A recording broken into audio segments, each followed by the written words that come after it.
তারা মুনাফিকরা বলে আল্লাহ এবং আখিরাতের প্রতি আমরা ঈমান এনেছি। আল্লাহ বলে ওয়া হুম বিমুমিনিন, ওরা কচ্ছি খালো ঈমানদার হতে পারবি না।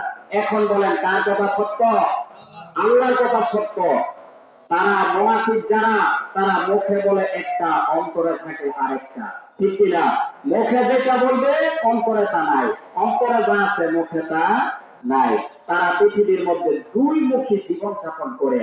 তারা ভালো কাজও আছে, খারাপ কাজও আছে।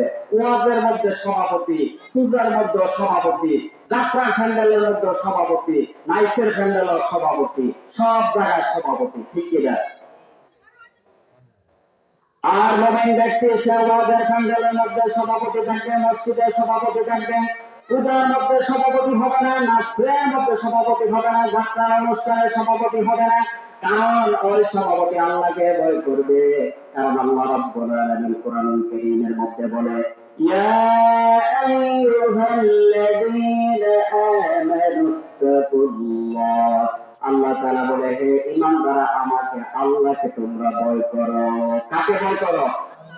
ওই সভাপতি আল্লাহ রাব্বুল আলামিনকে ভয় করার কারণে সে জানাশোনা সভাপতি হবে না। অনেক মানুষ আছে মসজিদের মধ্যে নামাজ আদায় করে, আবার মসজিদ থেকে বের হয়ে হোস্টেলের মধ্যে গিয়ে নাচানাচি ফালাফালি দেখে কি দেখে না? একদিকে আল্লাহ রাব্বুল আলামিনকে খুশি করে, অপরদিকে মসজিদ থেকে নামাজ শেষ হয়ে ছায়ের মধ্যে চুমুক দেয় আর নাচানাচি লেঙ্গা ফালাফালি দেখে কি দেখে না?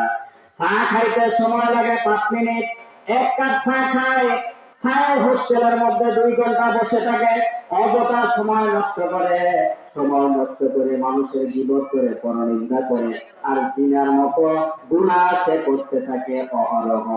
কিন্তু জিনার মতো